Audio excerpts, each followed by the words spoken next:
Hello, champions, and welcome to the What's My Role podcast, episode 9. We're a group of adventurers exploring the many realms of World of Warcraft and MMOs, sharing our experiences, learning our roles together, and embracing the chaos. I'm Bean, joined today by VindowViper. Hello. Donnix. Hey. Golden. Howdy. And GT Goat. Hola, ¿cómo estás? And today we're mostly just going to talk about the MDI that's been taking place over the weekend, and then we'll kind of just see where the conversation goes from there. We haven't really been playing too much this week, so how's everybody's week been? Not playing very much this week. Busy. I've had a week, right? Yeah. Whatever you're comfortable saying is... Yeah. Oh, no, just new baby. So, real busy. That's Yay! Awesome, Thank you. We've got a new guildie. That's right. When are they going to be 70? Yeah, I got 60. I got $60 in my wallet. I'm ready. They're 60 when you're ready for them to be 60 or 70, I should say. The old Donnix method. I'm just saying, all you have to do old tried and true. Hover the hands over like 1, 2, and 3, and then make a warrior, and you'll need at least 60k DPS. Yeah, just like get a little puppeteer system going. Anyway, so who all watched the MDI, or parts of it at least? Yeah, I didn't get a chance to this week. Yeah, me either. It's all good. Can catch up on the VOD. What'd you guys think of what you saw? I got to see clips of it, but the one that blew me away was the Black Rook hold run, where they're fighting those guys at the second set of steps with the boulders, where you have the boulders, and then right at the top you have the 3 guys that we fought during not Tyrannical Week, but what's the other one? Fortified Week, where they keep beefing themselves up and making themselves bigger and bigger. So they're fighting the trash at the bottom of those steps. The Warlock ditches, hits burning feet, and so just has the running speed increase, starts ripping up the stairs, dodges the boulders, gets the top, hits an invisibility pot just before aggroing the mob, runs past all the little spiders, hits the very top of those steps just before you turn right to go to that second to last boss, and from the steps is able to throw a portal down to the top of the stairs where the boulders started, and the rest of his team had already finished killing and were at the top without having to worry about boulders, and hit the portal and come up to him and they fight their way out. Absolutely gorgeous strategy. Absolutely. Yeah. Talk about speedy. Do you remember which team that was that did that? I don't. I got to remember it was somewhat earlier. I want to say Exalted, but I might be wrong. Eclipse, maybe, yeah. Mandatory and Eclipse played in Black Rook Hold. Black Rook Hold, sorry. I think it must have been Mandatory and Eclipse, so it was one of them. Yeah, I got to remember who it was, but it was impressive. And they actually ended up winning only because each one had a death that set themselves back, and they were able to one-phase the final boss on that one. They just... they lusted. They made it as everything. It was like phasing, too. It was gorgeous. They power infused the mage right as he was able to combust, right as they hit like Bloodlust, and that mage put out so much damage, it was crazy. Yeah, I just saw their meters going off the charts there. Nuts. It's beautiful. Yeah, there was actually a lot of close matches over these games that we had today specifically. Like the very first one came down to less than a second. I think that was Perplexed and Bald Bandits. And then Bald Bandits got sent into, the kind of like, what would you call that? Lower bracket, like salvation bracket down there. And then they ended up coming back out of there to face them again in the grand finals. But I think they ended up they only beat Perplexed once, I think, the whole day. And Perplexed got them every single other time. Yeah, it seemed to be the makeup was Demon Hunter tank, Warlock DPS, Mage DPS, Druid healer, I think it was. Yep. And then sometimes there would be like a rogue might be thrown in there depending on if they had any skips they wanted to do. I saw Shadow Priest quite often just because I think Power Infusion. I think you can get a Shadow Priest as well. I don't know if that's true or not. I know one of the teams, I'm not sure which, but on Black Rook Hold, they were all Night Elves for the Oh, what is that? The racial. Disappear? The racial, yeah. Yeah. Um, Interesting. I think all of them but the mage is what it was. Because the mage can do its own Yeah. invisibility every like 2 minutes or something. Yeah. Shadow meld. That's what it is. Yeah. And then there was. Is there like a human one that is used for escaping? Because I saw that that was coming into play on Wakecrest Manor for the big tree guy who like grabs you he grabs somebody every once in a while with his roots or whatever. Yeah, it's a dispel basically, right? Correct me if I'm wrong, but it's basically a dispel. It's, you know what I mean? Like it was, I think there was an advantage being human even in PvP. I didn't do a lot of PvP, but I remember people would pick human simply because the racial they already had an extra dispel. Mm-hmm. So while everybody else had to just rely on the one they had on their trinket, a human, I'm pretty sure, could use the racial to pop out as well. That's pretty handy in PvP. I know Gnome has the get out of any type of movement impairing effect. Yeah, they have the escape artist. That too. Yeah. So what do we got? We got what? 1-2 more weeks before the reset? I don't really know when it's going to happen because I don't think there's a specific date yet. Because they're talking about it's getting pushed out there, isn't it? I could see it happening at the start of March, but I'm not 100% sure. So it's hard to tell like how much time we actually have to reach 2,000 if we still think we can reach that goal. Yeah. I think we're going to have to hit it the next season based off of the fact we got to do both sides. Yeah, that's the killer thing. It's like you can only do so much in a week, and then we need to get it for both sides. Yeah. I think it's still good to keep doing and pushing the keys no matter what, though. So that way, like, our coordination can get better, rotating through kicks and placement. Like, we haven't really talked much about, like, placement or anything like that either. Oh, no, we got a room to go. Yeah. There's also a big factor too of like there's a good assumption they're going to go back to all 4 Dragonflight dungeons for the final season. Yeah, as the mythics and that'll be fun. Just we can kind of get ahead of that by playing them a couple times and I think we should definitely after we do a dungeon or after we run a plus, we should probably do like a breakdown of what we thought we did good. You know what I mean? Yeah, that'd be really good. Because I was thinking about that, and I feel like I'm gonna forget. But like for Everbloom for that fight, right, where it's like a council fight. Mm-hmm. I don't know. That's the other thing. It's ignorance too. So Donnix, does a priest have like an AOE healing ability? Yeah. For Disc Priest, I do.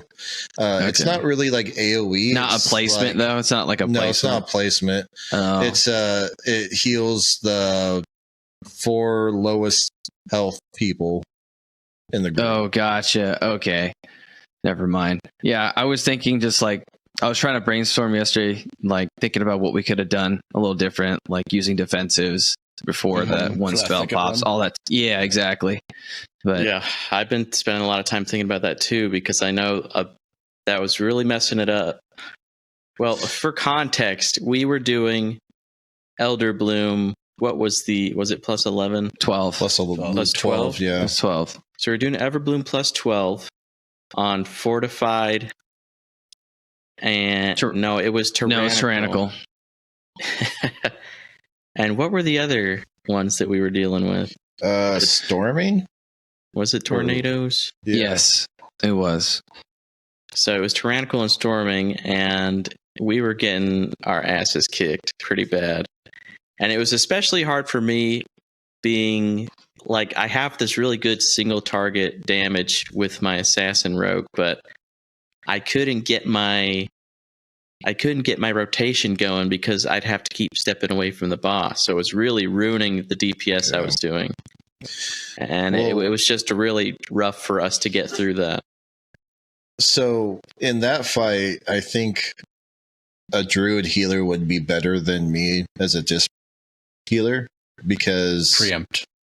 Yeah, you can kind of hot up everybody in those bad spots and then be able to run around where I'm running around trying to do damage to heal you guys. Mm-hmm. Yeah. And that's tough.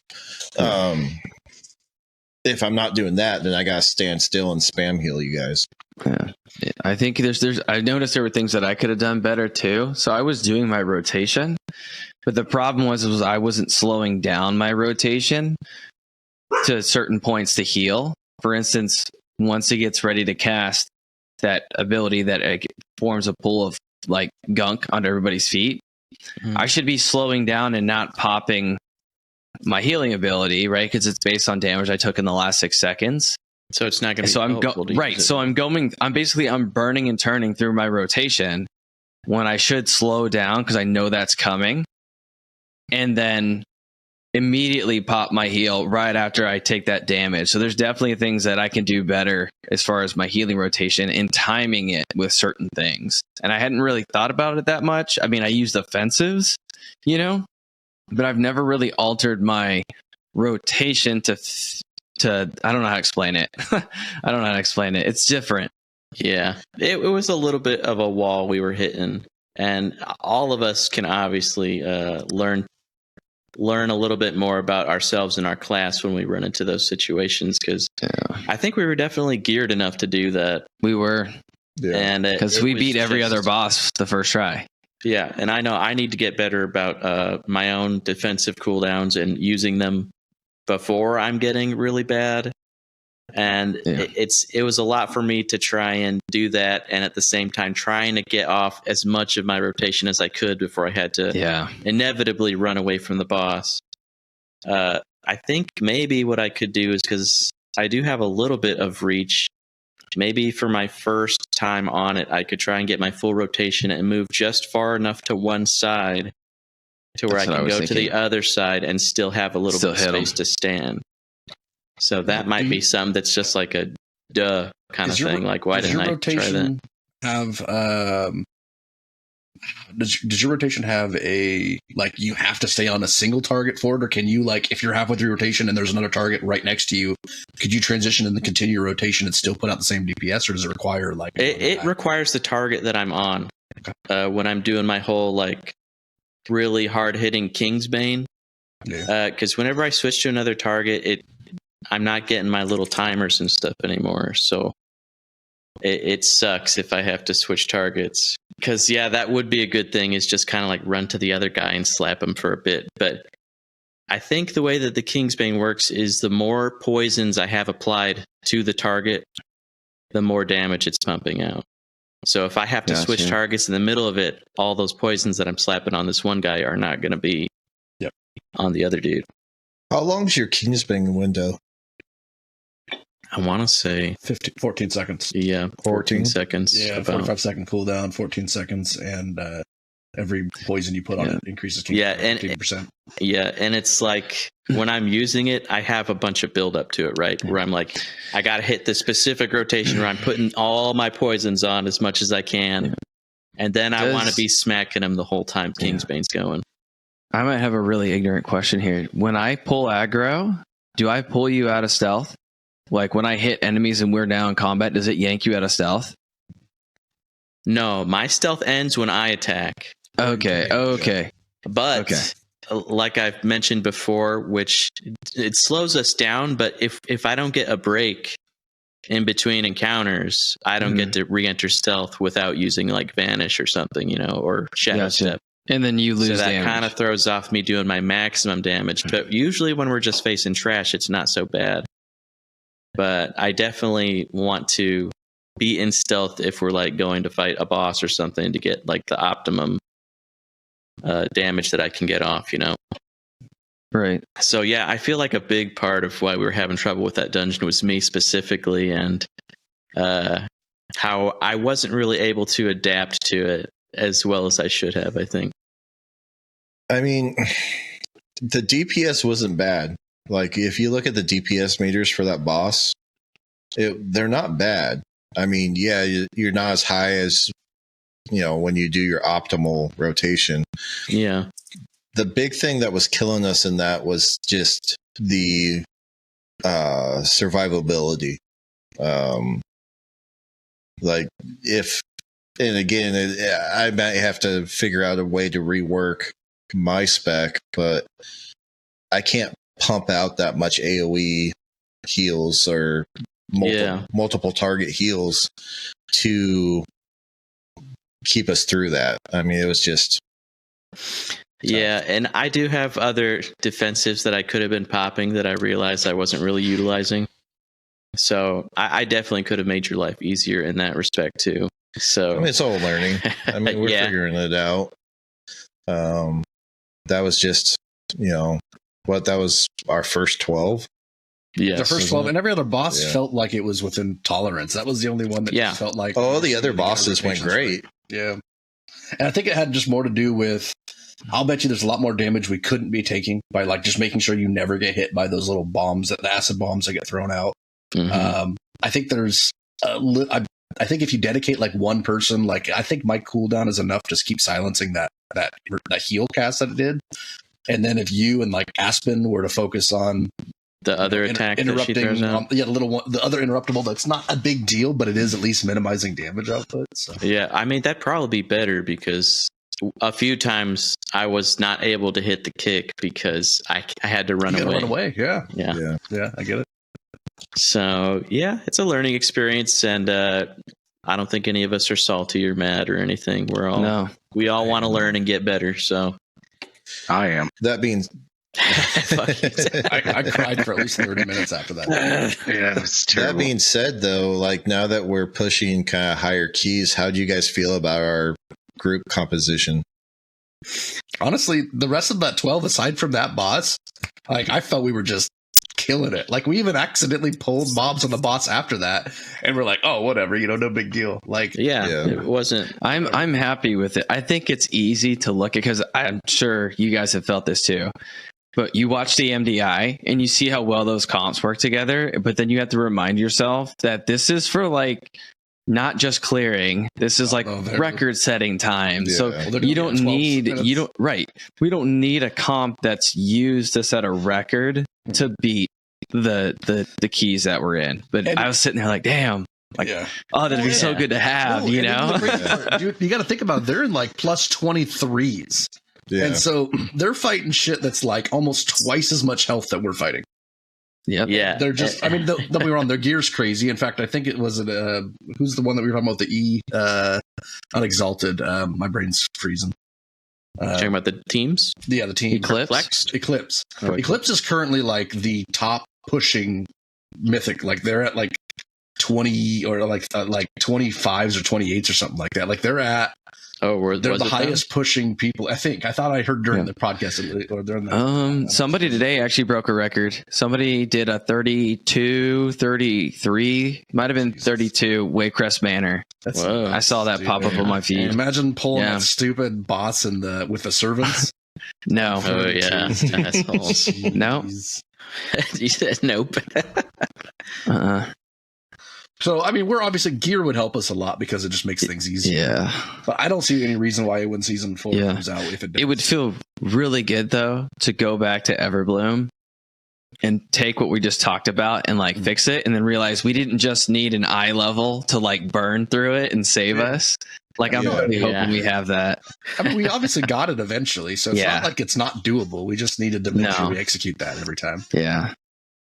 Yeah, and it's also nice that even while we were getting our shit pushed in there, none of us was like "fuck this" and like Yeah. Yeah. rage quitting the game or anything. You Well, know? and it's actually even better. That timer's gone, and you're like, I don't give a shit anymore. Yeah, Yeah. It's like Do it, let's you know? figure this out, right? Yeah. I mean, that boss fight for me was definitely like a kick in the ass because it's It's like rough. it's one of those situations where it's not that I'm necessarily doing something wrong. It's that I can't Just do what I need to do is what it felt like. Mm-hmm. Yeah. Yeah, it's humbling. I think that hits Terrible. all of us. Like the DPS, we get the easier one because we're just like, oh, we're not DPSing enough, but there's 3 of us and we can kind of share it. But like even you, Golden, with your tank, and you were like, dude, I'm getting stomped, and I just Yeah. you're getting I annoyed. couldn't. I can't figure it out, man. He's about to kill me. Yeah. And Yeah. Derek's like, I'm trying to heal everybody, man. I know. I couldn't I couldn't figure it out for me. I'm like, I've got to be doing something wrong, but like I felt like, man, I'm not the greatest tank ever, but I'm pretty decent when I do big pulls with managing my health. At least Donnix can tell you whether or not Yeah. that's true because he has to heal me. But I mean, you know what I mean? typically I don't have to heal you much at all. Yeah, it's probably me. He has to heal the most. It's everybody else. I almost guarantee it's me. I'm looking at our damage taken meters, and we're all kind of taking a good amount of damage. Oh yeah, damn. If you haven't already, open your details and take a little damage taken meter out and set it aside, and just check at the end of a dungeon and see. Fuck, how hard I'm making Donnix's life. Well, that's a live meter on my screen because then I can be like, oh, fucking Mikey. I gotta start. He knows who to get. He knows who to get mad at. Shakes his head, and I stop getting healed. I'm like, what the fuck? So I guess going forward, we're looking for season 4, right? Like, I'm assuming we're not going to hit 15s by season 3 just because we got 1 week left at best. We'll see what we can do. I mean, we'll still push what we can, but if we don't, we know we're going to get it next season, right? Yeah. So I'm looking forward to that. I'm also curious what we're planning on doing with War Within. I think that'd be a cool thing for our next podcast, by the way, for planning out like what we want to be, what kind of rules we want, stuff like that. I've been thinking about that a lot ever since the last podcast and how we were all talking about, classes that are interesting to us. Yeah. Well, and go ahead. I was just going to say, like, we should really try and, like, kind of solidify how we all feel about how we want to do it once War Within gets here. Like, Donnix, are you happy healing? Do you want to keep healing? Are you feeling like you're not having fun with it as much as you want to? Or? No, I'm happy healing. I just need those nights where I can take a break and DPS. Like if I get pigeonholed into healing every single night, then I'm going to burn out on it just because, I mean, it's stressful, man. Like, especially when we're pushing keys. Yeah. What we've been doing, I think the main reason we've been hitting that so hard is because we wanted to, get the Keystone Master if we could. But I feel like going forward, we're going to definitely we'll have our main comp, which will be, I think, what we're doing now. Is that we're all happy with that? Where, Golden's the tank, Donnix is the healer, and that's going to be our, let's hit, this goal this season with our main comp. But I think, at least once a week, we're going to have an alt night where, we have secondary goals with the secondary composition. Yeah. I made the healers, the two. I have the shaman and I have the druid because I think for me as well is that the better I understand going through lower keys as the healer, what Donnix has to like heal on, it kind of gives me an idea of like, okay, the last time we, I healed with our group, we kind of took a lot of damage at this point. So Donnix might be kind of stretched a little thin for certain, fights. Just gives you a different perspective on each dungeon and the damage people take in it. If you can, because you got a druid, go one further. Alt in a balanced druid and a cat druid, and go try like low mythics, like 0s and 1s and stuff, just to see what melee DPS is like, because like how bosses need to be positioned, how much difficulty you have getting to a boss for a fight as soon as it starts or during transitions, and then range. See where people can stand, know where you want people to be for locations for assistance and stuff. It's really, really helpful as a tank, knowing all the other three. I used to main tank back in BC, and it's incredibly helpful knowing all that information as a tank, especially as a healer. I mean, when you play a DPS, you realize how much they can just fuck off because they're like, "Oh, I'm a DPS, I'm important." And you're like, "No, you're not," but whatever. Yeah. So that's why I'm really happy that you call out when you get your big mage damage buff thing, because I'm like, okay, yeah. Well, I also call it out because I want him to be able to have his taunt ready, because I can hit and it'll start turning to me, but he can taunt it right back in a second. Yeah, so. Right. Just realistically, I'm assuming if everything goes right, you shouldn't be taunting hardly much in the dungeon. Yeah, I don't typically have to use taunt in the dungeons. I use it on occasion when I happen to lose aggro, or maybe we pull a mob off in the background. And then that's really it. For the most part, I can maintain the aggro, except when you do that crazy DPS. Yeah, you're pretty good at like keeping a consistent DPS going. So I don't think it's too much of a problem, really, right? No. I think the only time I have to really worry about is when he's like, "Go, go, go! We got to pull the next one. I got my buff." And then I'm hitting it. You're hitting it like right as Ryan's hitting. I'm hitting it before Ryan's hitting. So it's like, you got threat, baby. It's a 50-50 chance on whether or not it's coming after you or golden. Yeah. Well, it actually can help, by the way, if you really wanted to, if you're worried about threat on anything else, not that you are. But if I hit it hard with this, 300,000 damage hit right off the bat, and you taunt, your taunt immediately puts you tied for the taunt levels for every other character. Right. So if you taunt after I DPS, then you're now at the top, and then you can build from there. Whereas if you like taunt before my thing hits, and then I pull off of you, then it's Yeah. So It's all timing. time. Did you have something to say earlier, Golden, or did we already go over it? Oh yeah. So about the hero talents, I was actually watching. I'm sure you guys have watched his videos. It's I think it's Marcellian Online. He just put out a new video talking about the hero talents and how like some people like are reasonably upset with like some of the name choices.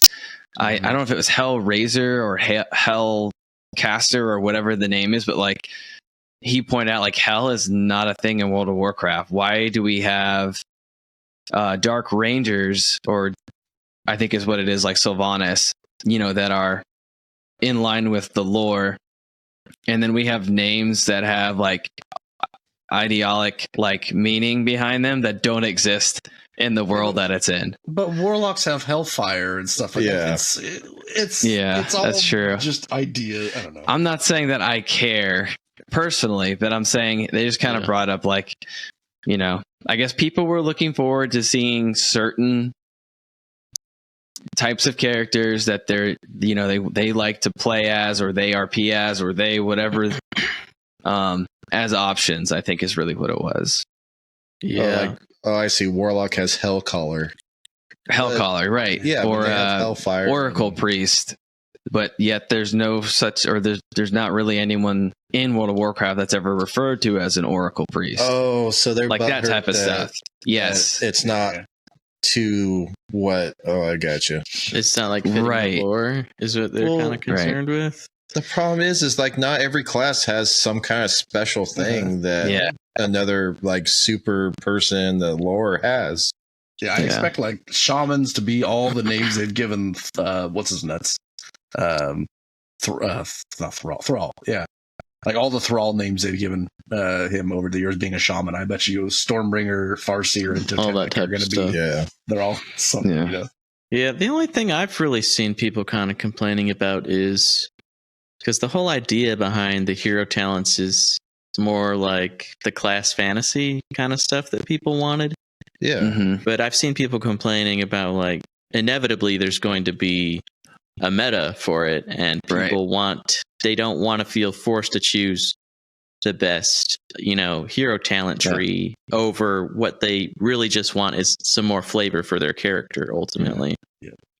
That's kind of like Shadowlands with the factions. Oh, yeah. What were they? The Covenants? Is that what it was? The Covenants. Yeah. And you wanted to pick a certain one because it was the meta. So then you were making choices and not going with the one you wanted. And I remember the meta one for my class was the Night Fae, and I did not. Mm-hmm. I did not. I remember you didn't Covenant. Well, everybody didn't really wanted like that. What was the one of the north? The Deathstalker or whatever it was.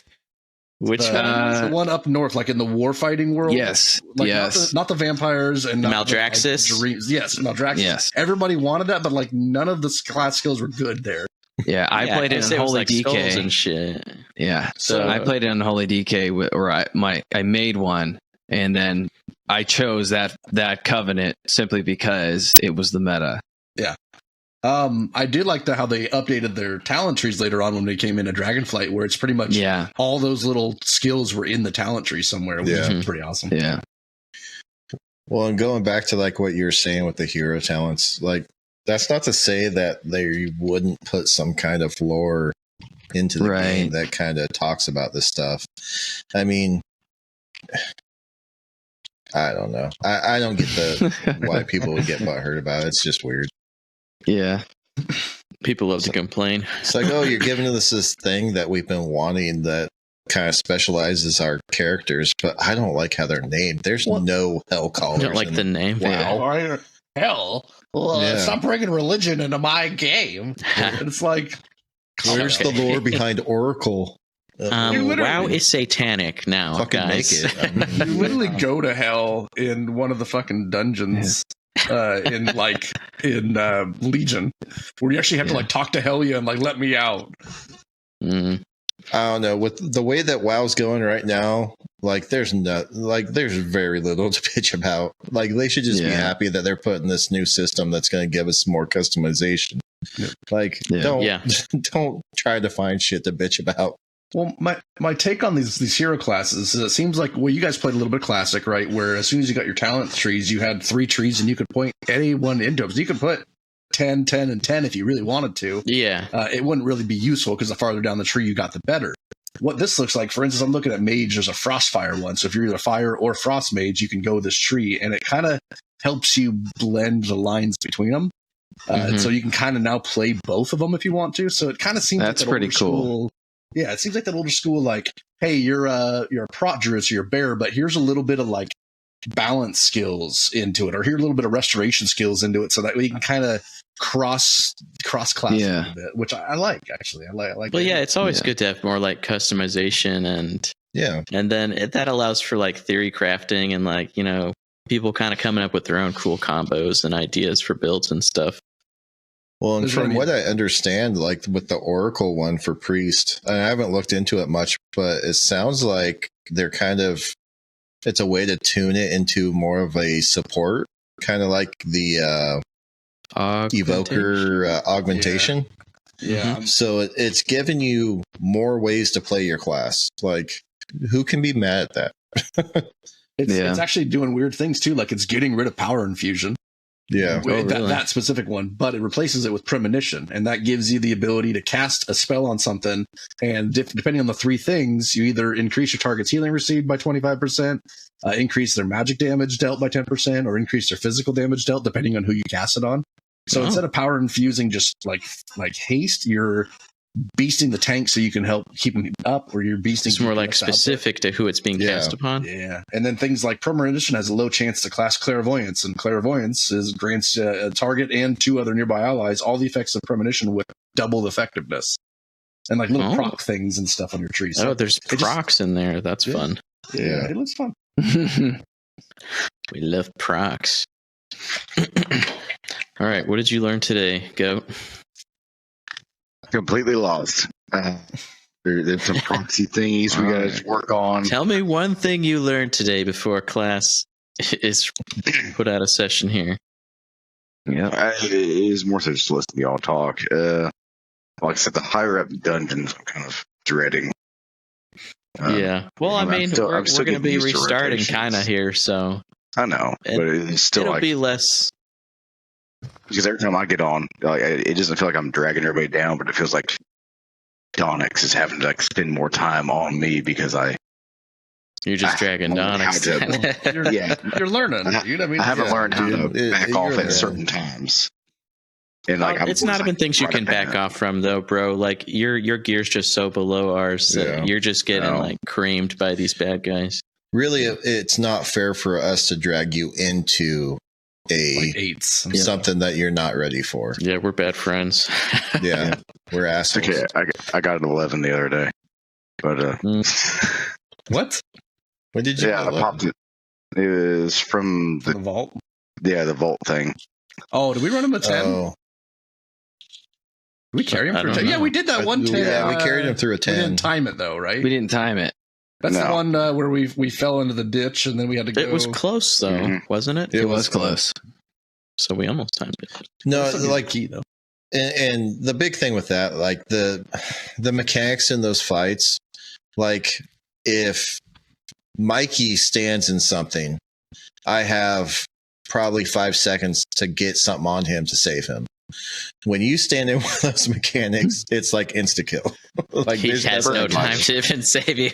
Yeah, so it's nothing to like. All of us stand in that shit at one point. It happens. Like whether we're trying to continue our DPS and we're trying to get one more ability in before we get out, or we're stuck casting in the middle of a cast that needs to get off and we're in it. Like that shit happens, but it's really is just a gear thing at this point. Like you're playing fine. You're doing your rotation. You're doing what you need to do. You're trying to get on mechanics. It's just that those times that like Mikey could stand that mechanic, get one more shot off before he gets out. You can't do that.